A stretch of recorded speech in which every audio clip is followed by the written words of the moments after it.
Hello everyone, welcome to IFS. तो कैसे हैं सब लोग? आई होप सब अच्छे होंगे, स्वस्थ होंगे, मस्त होंगे और अपना प्रिपरेशंस भी स्टार्ट कर चुके होंगे। तो आज मैं आप सबके साथ जुड़ा हूं एक सक्सेस स्टोरीज को लेके। यहाँ पे आज हम जानेंगे कि किस तरीके से यहाँ पे जो हमारे साथ जुड़े हैं आसिम सरस्वती जी, वो किस तरीके से इस एग्जाम को यूजीसी नेट मैनेजमेंट एग्जाम को पहले ही अटेम्प्ट में उन्होंने क्रैक किया था। तो first of all welcome to IFS Asim ji. आपका बहुत बहुत स्वागत है हमारे इस प्लेटफॉर्म में। तो सबसे पहले आसिम जी, मैं आपसे थोड़ा सा आपके बारे में मैं जानना चाहूंगा यहाँ पे। Thank you sir. मेरा नाम असीम सरस्वती है और मैं MBA फाइनल ईयर स्टूडेंट हूँ किड्स स्कूल ऑफ मैनेजमेंट में। और मेरा स्पेशलाइजेशन MBA इन मार्केटिंग और बिजनेस एनालिटिक्स है। और ये मेरा पहला अटेम्प्ट था और मैंने अपना पहले ही अटेम्प्ट में UGC नेट क्लियर किया है। और मैं मेरा ये पहला अटेम्प्ट था, बट थोड़ा नर्वस था। बट मुझे लगा था कि इस पेपर के बाद कि ये एग्ज़ाम क्लियर मैं कर जाऊंगा। तो काफ़ी अच्छा अनुभव रहा और काफ़ी ही अच्छे क्वेश्चंस थे। और मैंने टाइम मैनेजमेंट भी बहुत बढ़िया से किया है इसमें। तो थोड़ा और अच्छा हो सकता था, बट मैंने अपने हिसाब से किया। तो क्योंकि मेरे क्लासेस भी चल रहे थे और मेरे प्लेसमेंट्स भी थे कॉलेज के, तो उस हिसाब से मैंने अपना हिसाब से किया और कंटिन्यू पढ़ाई की, तो उससे हो गया। ओके, तो जैसे आप सबको यहाँ पे आसिम जी ने बताया वो कि अपना पढ़ाई के साथ साथ इन्होंने इस एग्जाम को क्लियर किया है। मतलब उनसे और भी हम जानेंगे। तो आसिम जी, मुझे यहाँ पे बताइए कि जैसे आपको पता है यूजीसी नेट मैनेजमेंट का इस बार का कट ऑफ बहुत हाई गया है। जेआरएफ का कट ऑफ अगर आप देखोगे 67 गया है और एपी का गया है 54% गया है। तो वही चीज है कि मेरे को जितना लग रहा है कि क्वेश्चंस इस बार थोड़े से I think analytical based questions आए थे, एप्लीकेशन बेस्ड क्वेश्चंस आए थे। तो आपने मतलब किस तरीके से अपना प्रिपरेशंस किया, कैसे आपने अपना टाइम मैनेजमेंट किया, क्या था आपका स्ट्रेटेजी? ये सब मैं आपसे जानना चाहता हूँ कि आपने स्ट्रेटेजी कैसे बनाया पेपर 1 जो कि बहुत इंपॉर्टेंट होता है, फिर आपने मैनेजमेंट पेपर के लिए कैसे अपना स्ट्रेटेजी बनाया, इसके बारे में थोड़ा बताइए। जी, पेपर 1 के लिए तो सारे MBA जितने भी लोग करते हैं वो लोग बेसिकली एक एप्टीट्यूड एग्जाम देते ही हैं, कैट मैट या कुछ भी देते हैं। तो मेरा था कि मेरा कैट भी अच्छा था, मुझे कैट में 91 परसेंटाइल आया था। तो उस हिसाब से जो मैंने एप्टीट्यूड के लिए ज़्यादा प्रिपरेशन नहीं किया था, बेसिक बुक्स फॉलो किए थे जो मेरे पास कैट का पुराना नोट्स था। और टीचिंग एप्टीट्यूड के लिए कुछ मैंने इंटरनेट से भी देखा, आपके वेबसाइट से भी देखा, IFS के वेबसाइट से। और पेपर 2 के लिए जो मेरे रेगुलर नोट्स थे, और अब अपार्ट फ्रॉम दैट IFS के वेबसाइट पे बहुत अच्छी तरीके से बताया है आप लोगों ने डिफरेंट सेक्शन का। तो उस हिसाब से मैंने प्रिपरेशन किया। और उसके साथ साथ मैं रोज़ थोड़ा जनरल अवेयरनेस भी पढ़ता था, क्योंकि उसमें थोड़ा पार्ट जनरल अवेयरनेस का भी था जो फर्स्ट पेपर में रहता है। बहुत कम रहता है, बट क्योंकि पेपर 1 काफ़ी मार्क्स फिचिंग रहता है, तो मेरा हिसाब से है कि पेपर 1 में अगर हम ज़्यादा से ज़्यादा मार्क ला पाए तो पेपर 2 में लाना कंपैरेटिवली ईजी हो जाता है। ओके, तो जैसे कि आपने बताया कि आप हमारे साथ जुड़े हुए थे, तो आप हमारे कौन से प्लेटफॉर्म में जुड़े हुए थे? क्या आप मतलब जैसे आप बता रहे हो कि आईएफएस के वेबसाइट में आपने विजिट किया था, वहां से आपने बहुत सारे मॉक टेस्ट लगाए, वहां पे हमने बहुत सारे संडे टेस्ट थे उसको आपने लगाया, यूनिट वाइज अपने क्वेश्चंस किया। तो बेसिक स्पेसिफिकली आईएफएस मतलब क्या आप हमारे यूट्यूब क्लासेस अटेंड करते थे आसिम जी? जी, मैंने आपके YouTube सेशंस देखे थे। मैंने क्लासेस तो अटेंड नहीं की, बट आपके YouTube वीडियोस वगैरह बहुत सारे फ्री में भी अवेलेबल थे। उसमें भी बहुत अच्छे कंटेंट्स थे, तो मैं उसका थ्रू सारे कंटेंट्स देखता था। और मैंने विजिट किया है काफ़ी, और टेस्ट सीरीज भी दिया। और मैं बोलता हूँ कि बहुत इंपॉर्टेंट है UGC नेट के लिए मॉक टेस्ट देना। आप जितना मॉक टेस्ट दे पाओगे, आपका उतना कॉन्फिडेंस बिल्ड होगा और आप मेन पेपर में उतना ही अच्छा परफॉर्म करोगे। ओके, तो आप हमारे साथ यूट्यूब में जुड़े हुए थे, तो क्योंकि यूट्यूब में हमने बहुत सारे क्वेश्चंस करवा रहे थे, तो वहां से आपको बहुत बेनिफिट मिला। ओके, तो आसिम जी, मुझे मुझे आपसे ये जानना था कि आप जैसे अभी मैनेजमेंट के फाइनल ईयर में हो, तो फाइनल ईयर बहुत ही क्रूशियल होता है क्योंकि प्लेसमेंट का टाइम होता है। फिर आपने इस एग्जाम के लिए भी प्रिपेयर किया, तो आप अपना टाइम कैसे मैनेज करते थे? क्योंकि हमारे पास ऐसे भी स्टूडेंट्स हैं जो कि अभी एमबीए के फाइनल ईयर में है, एमबीए के फर्स्ट ईयर में है, तो वो भी इस एग्जाम को क्लियर करना चाहते हैं। तो आप बताइए कि आपने अपना टाइम को किस तरीके से मैनेज किया था प्रॉपर्ली? मैं बेसिकली हर सब्जेक्ट के लिए टाइम देने का कोशिश करता था, बट क्योंकि बहुत सारे सब्जेक्ट्स थे और मेरे रेगुलर क्लासेस चलते थे, तो मैं ट्राई करता था कि जितना से जितना टाइम दे पाऊँ। तो क्लासेस के बाद जनरली मैं 1-2 घंटा मॉक टेस्ट देता था, आपके यूट्यूब वीडियोस भी देखता था जो कि बहुत इन्फॉर्मेटिव भी थे, और नोट्स भी बनाता था साथ में, कि मैं 1 से 2 घंटा रोज़ देता था ताकि मैं ज़्यादा से ज़्यादा टॉपिक्स कवर कर पाऊँ। जैसे एंटरप्रेन्योरशिप का एक पेपर था, वो क्योंकि जनरली सारे एमबीए कॉलेजेस में ऑफर नहीं किया जाता है, बट वो मैं बेसिकली उनको उसके नोट्स बनाता था बुक से, एंड बाकी सब भी मैंने मटेरियल मार्केटिंग का और फाइनेंस का प्रीवियस ईयर्स का पेपर्स बनाए थे, और मुझे एक हंच हो गया था कि ये हर साल के कुछ कुछ क्वेश्चन है जो हर साल रिपीट होते हैं। जैसे फाइनेंस का डू पॉइंट एनालिसिस हो गया, और फाइनेंस के कुछ कुछ questions, different question demand supply का जो रहता है, जो फिक्स हमेशा रहता है, वो मैंने प्रैक्टिस किया। ओके, तो इससे ये पता चलता है कि जो आगे आने वाले एग्जाम देने जा रहे हैं, तो इससे ये बात पता चल रहा है कि आपको ना कंसेप्चुअल क्लैरिटी करना बहुत इंपॉर्टेंट हो जाता है। जैसे आसिम जी का बेस्ट थिंग क्या था कि उनका एमबीए के साथ उन्होंने इस एग्जाम को प्रिपेयर किया।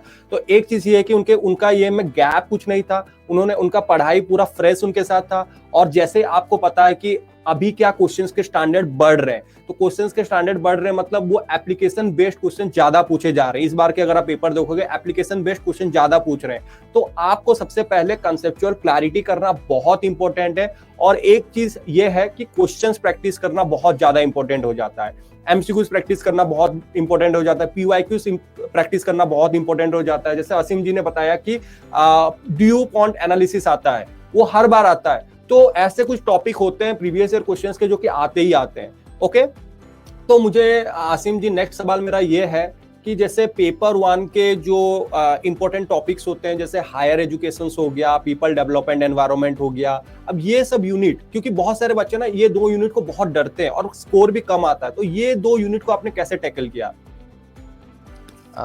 मैंने ये कुछ कुछ पेपर्स थे जो ज़्यादा ध्यान दिया। मैंने इनके लिए एक अलग से नोट्स बना के रखे थे, और डिफरेंट वेबसाइट्स भी विजिट की, ताकि मुझे ये टॉपिक्स ज़्यादा इजीली कवर कर पाऊँ और ज़्यादा टाइम कम लगे और ज़्यादा कवर कर पाऊँ। इसके लिए मैंने स्पेसिफिकली टॉपिक्स चूज़ किए जिसपे मुझे लगा कि ये मेरा एक्सपर्टीज़ है और ये मैं समझ सकता हूँ कम टाइम पे। तो मैंने उन पे फोकस करने का ट्राई किया, और डिफरेंट वेबसाइट से जाके स्पेसिफिक नोट्स मैंने बनाए, रिपीटेड क्वेश्चंस मैंने देखे, और उस हिसाब से ही मैंने किया कि एक सेफ साइड रख के एक सेफ क्वेश्चन से अटेम्प्ट किया मैंने उसमें से, जिसमें मैं पूरा श्योर था कि ये सही होगा। अब मैंने इसीलिए ज़्यादा से ज़्यादा क्वेश्चंस अटेम्प्ट करने का कोशिश किया। यस, तो वही चीज है। देखिए, मान लीजिए आपको higher education, people development environment में डर लग रहा है, तो आप क्या कर सकते हो ना, जैसे आसिम जी ने किया, उन्होंने पीवाईक्यूज को ज्यादा से ज्यादा सॉल्व किया। तो वही चीज है कि आपको ना ज्यादा से ज्यादा पीवाईक्यूज क्वेश्चन सॉल्व करने, मान लो आपको हायर एजुकेशन, क्योंकि मैं हमेशा बोलता हूँ पीवाईक्यूज पेपर 1 में जो बंदा 2019 से 2023 के पीवाईक्यूज को अच्छे से सॉल्व कर दिया है, जो कि हमने यूट्यूब में करवाए थे, यूट्यूब में हमने भर भर के क्वेश्चन सॉल्व किए थे, यूट्यूब के क्वेश्चन, पेपर 1 के क्वेश्चन सॉल्व किए थे, मैनेजमेंट के भी क्वेश्चन सॉल्व किए थे। वही सब चीज आसिम जी को बहुत बेनिफिट्स दिया है, क्योंकि वो हमारे साथ कांस्टेंट बेसिस में यूट्यूब के सेशन जुड़े हुए थे, और वही सब चीज को वो प्रॉपर्ली नोट्स बनाते थे, उन्हीं चीजों को पढ़े हैं, और वही सब चीज से वो टैकल कर पाए पीपल डेवलपमेंट एनवायरनमेंट और हायर एजुकेशन को। ओके, तो मुझे आसिम जी आपसे ये जानना था, क्या आपने, मान लीजिए मैनेजमेंट के लिए मैं पूछूंगा यहाँ पे क्वेश्चंस, क्या आपने 10 में से 10 यूनिट को कवर करके गए थे इस एग्जाम के लिए, या फिर कुछ ऐसा यूनिट था जिसको आपने छोड़ा है? क्योंकि बहुत सारे बच्चों का क्या होता है ना, वो क्या करते हैं ना, सारे के सारे यूनिट को पढ़ के चले जाते हैं। उनको लगता है कि ना अगर वो 10 में से 10 यूनिट कवर कर देंगे तो वो अच्छा स्कोर कर लेंगे। तो आपका स्ट्रेटेजी क्या था मैनेजमेंट में? मेरा स्ट्रैटेजी था कि मैंने मार्केटिंग और एचआर के क्वेश्चंस देखे थे मैक्सिममली, और जैसे कि एमबीए का करिकुलम में भी रहता है, तो मार्केटिंग और एचआर के देखे थे, फाइनेंस के भी ऑलमोस्ट देखे थे, बट कुछ कुछ पार्ट्स था जिसमें मैं वीक था, तो मैंने ट्राई किया कि एक ओवरव्यू लिया, ज़्यादा उस पर डेप्थ पे नहीं गया। तो जो क्वेश्चंस या जो पार्ट मुझे डिफिकल्ट लगे, मैंने ट्राई किया कि मैं उनका ओवरव्यू थोड़ा समरी देख के जाऊँ, ताकि क्वेश्चन आए तो मैं छोड़ूं नहीं। तो मैंने ट्राई किया कि मैं सारे क्वेश्चन ही अटेम्प्ट करूँ, और मैंने वही किया पेपर में। मैंने मैक्सिमम क्वेश्चन अटेम्प्ट किए, और रहा बात प्रिपरेशन का, इन कुछ 10 के 10 मॉड्यूल बनाना बहुत डिफिकल्ट है, क्योंकि मैनेजमेंट का सिलेबस काफ़ी वास्ट है। तो मैंने ट्राई किया कि जो मुझसे परफेक्ट मॉड्यूल्स बनते थे, मैंने उनमें ट्राई किया कि ज़्यादा एक्यूरेसी के साथ करने का, कि वो गलत ना बने। और जो मुझे लगा कि ये थोड़ा वीक पॉइंट है, वो उनका मैंने ओवरव्यू जस्ट समरी वगैरह मैं पढ़ के गया, ताकि मैं कुछ ना कुछ अटेम्प्ट करने का कोशिश कर पाऊँ, ब्लैंक ना छोड़ूं, कि ज़्यादा से ज़्यादा करने। ओके, तो जैसे आपने बताया कि आपने जो स्ट्रॉन्ग पॉइंट था, जैसे मैं हमेशा बोलता हूं कि मार्केटिंग, एचआर, ये सबसे बहुत ज्यादा क्वेश्चंस आते हैं और बहुत सारे स्टूडेंट को फाइनेंस में डर लगते हैं। तो ऐसा ना कि आप उसको छोड़ के ही चले जा रहे हो, छोड़ना नहीं है, उसका आप ओवरव्यू ले सकते हो या फिर उसके पीवाईक्यू सॉल्व कर सकते हो और उससे ना एमसीक्यूज भी सॉल्व कर सकते हो। तो उससे ना जो कमजोर कड़ी है, आपका जो कमजोर पॉइंट है ना, वो भी स्ट्रॉन्ग बना सकते हो। ठीक है, तो ये हो गया आपका मैनेजमेंट का स्ट्रेटेजी। आसिम जी मुझे बताइए, जब आप एग्जाम टाइम में, जो वो 3 घंटे का टाइम रहता है, वहां पे आपने स्ट्रेटेजी क्या बनाया, आपने किस तरीके से अपना एग्जाम को स्टार्ट किया, उसके बारे में थोड़ा बताइए हमें। पेपर 1 में मैंने ट्राई किया था कि ज़्यादा से ज़्यादा मैं बना पाऊँ और कम टाइम में, क्योंकि मैं ट्राई कर रहा था कि पेपर 1 एटलीस्ट 1 आवर में मैं कंप्लीट कर लूँ, ताकि मेरे पास पेपर 2 के लिए काफ़ी समय रहे। और मैं ट्राई कर एक राउंड रॉबिन टेक्निक होता है जो हर कैट वाला करता है, कि पहले इजी क्वेश्चंस अटेम्प्ट करे और जो नहीं है वो बाद में देख सके।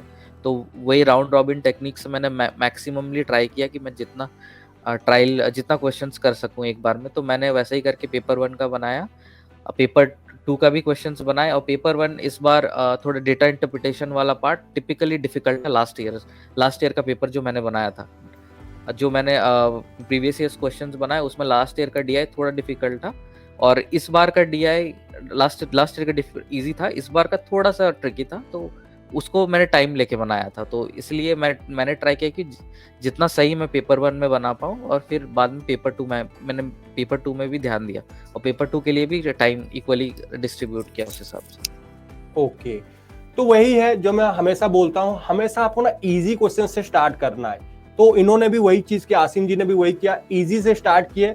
तो वो राउंड रॉबिन इजी क्वेश्चन को पहले सॉल्व किए, फिर मॉडरेट क्वेश्चंस को आए, फिर उसके बाद लास्ट में उन्होंने डिफिकल्ट क्वेश्चंस को रखा था। तो इससे क्या होता है पता है ना, जब आप इजी क्वेश्चन को सॉल्व करना स्टार्ट करते हो ना, तो आपके अंदर वो कॉन्फिडेंस डेवलप होना स्टार्ट होता है कि हाँ, मेरे से क्वेश्चन सॉल्व हो रहे हैं। अब ये चीज आपको कैसे पता चलेगा, ये कब पता चलेगा, जब आप खुद से मॉक लगाओगे। अब मॉक होता है, अगर आपको एग्जाम हॉल में अडेप्टिबिलिटी चाहिए ना, तो उसके लिए आपको मॉक्स लगाने पड़ेंगे। मॉक्स लगाओगे तो यही चीज फायदेमंद मिलते हैं कि कौन सा यूनिट को आपको टारगेट करना है, कौन सा क्वेश्चन इजी है, कैसे आपका अप्रोच चल रहा है। तो वो वही चीज आपको मॉक से ही पता चलेगा। तो वही अप्रोच हमेशा आपका होना चाहिए कि इजी से मुझे स्टार्ट करना है, फिर मॉडरेट जाना है, फिर डिफिकल्ट में जाना है, बाद में मुझे डिफिकल्ट क्वेश्चन को सॉल्व करना है। तो मुझे आसिम जी आप ये बताइए कि कभी ऐसा पॉइंट आया कि जब आप प्रिपेयर कर रहे हो, आपको बहुत स्ट्रेस फील हो रहा था या फिर बहुत नर्वस फील हो रहे थे। मैं ड्यूरिंग द एग्जाम प्रिपरेशंस के बारे में बता रहा हूँ, ओके, पूछ रहा हूँ आपसे कि उस समय आपको स्ट्रेस फील हो रहा है, कि ऐसा लग रहा है कि मेरे से ये एग्जाम क्लियर नहीं हो पाएगा, ठीक है नहीं हो पाएगा तो मैं नेक्स्ट अटेम्प्ट के लिए प्रिपेयर करूंगा, ऐसे कभी आपके माइंडसेट में आया है? बेसिकली जब मैं एग्ज़ाम के लिए प्रिपेयर कर रहा था, तो मेरे प्लेसमेंट्स भी चल रहे थे, तो उस टाइम पे बहुत ज़्यादा स्ट्रेस था, क्योंकि कंपनीज थे और हमारा शेड्यूल्ड इंटरव्यूज़ भी था। तो उस टाइम पे ऑलरेडी प्लेसमेंट का टेंशन था। तो उसके साथ साथ मैंने एक टाइम पे सोचा था कि मैं ड्रॉप कर दूंगा और नेक्स्ट टाइम लिखूंगा। बट मैंने जब मैनेजमेंट ज्वाइन किया था, तब मैंने सोचा था कि मैं यूजीसी मैनेजमेंट ज़रूर लिखूंगा, और अपना डिग्री से पहले मैं मैनेजमेंट क्लियर करके, यूजीसी मैनेजमेंट क्लियर करके जाऊंगा, कि मेरे पास नेट होना चाहिए। तो मैंने डिसाइड किया था, तो मैंने गिव अप नहीं किया और मैंने कंटिन्यू किया पढ़ाई, और प्लेसमेंट के साथ साथ मैंने इसको भी टाइम दिया। और वो स्ट्रेस तो ऑब्वियसली एग्ज़ाम से पहले भी था कि होगा कि नहीं क्लियर, बट मेरा प्रिपरेशन इस बार अच्छा था। तो डीप इनसाइड मुझे लगा ही था कि मैं अच्छा परफॉर्म कर जाऊँगा।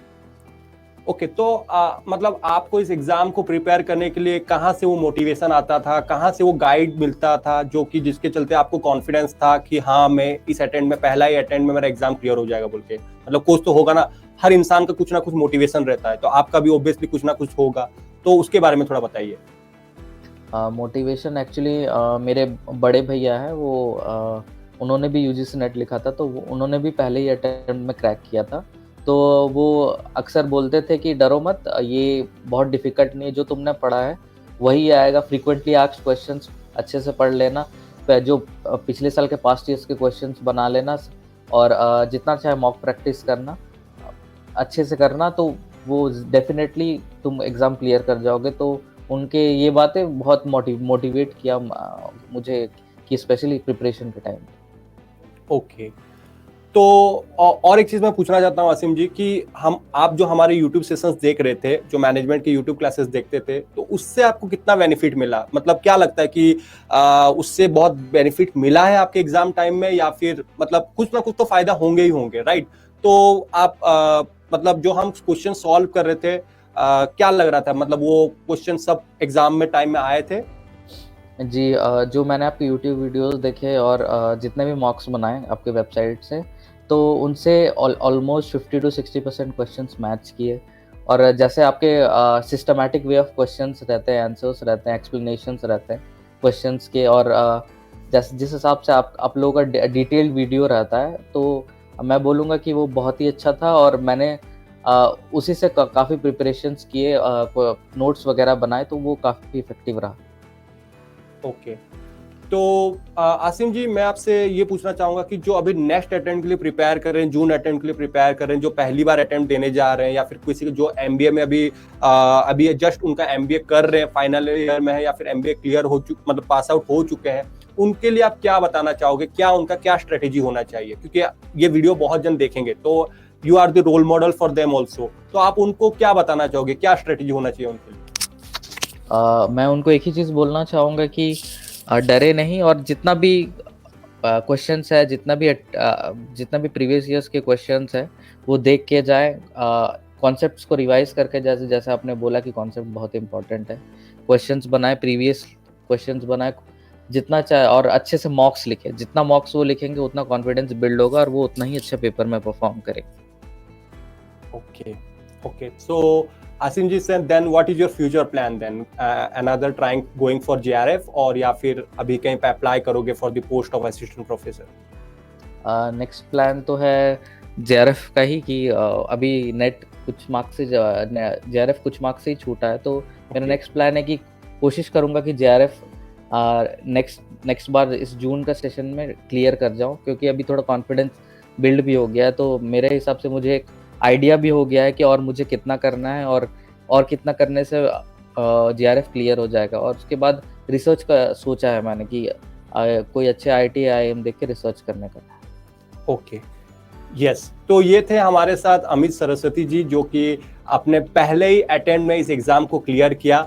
ओके, तो अगर ये क्लियर कर सकते हैं तो डेफिनेटली आप भी क्लियर कर सकते हो। तो जो स्ट्रेटेजी इन्होंने फॉलो किया है, ये देखिए, ये आपके सामने वो पेश किए हैं। बस आपको क्या करना, वही स्ट्रेटेजी को फॉलो करना है। हमेशा मोटिवेशन रहना है, अपने अंदर मोटिवेशन रखिए, हार्ड वर्क कीजिए, पेशेंस रखिए, एंड डेफिनेटली कंसेप्ट को क्लियर कीजिए, ज्यादा से ज्यादा एमसीक्यूज प्रैक्टिस कीजिए। अभी भी देखिए 2 महीने का टाइम बचा है हमारे पास, हमारे हाथ में है, तो इन 2 महीनों में जी जान लगा लो, कंसेप्चुअल क्लैरिटी करो, क्वेश्चंस ज्यादा से ज्यादा प्रैक्टिस कीजिए, एंड डेफिनेटली मैं गारंटी के साथ बता रहा हूं, आपका JRF के साथ एग्जाम क्लियर होगा। Okay, so that's all from my side. Thank you very much everyone for joining with me. इसी तरह सब कोई पढ़ते रहिए, मेहनत करते रहिए, मोटिवेटेड रहिए, फोकस रहिए, एंड डेफिनेटली हम सब मिलकर जून अटेम्प्ट में पक्का हमारा एग्जाम क्लियर करने वाले हैं। Thank you very much everyone, and happy learning to all of you.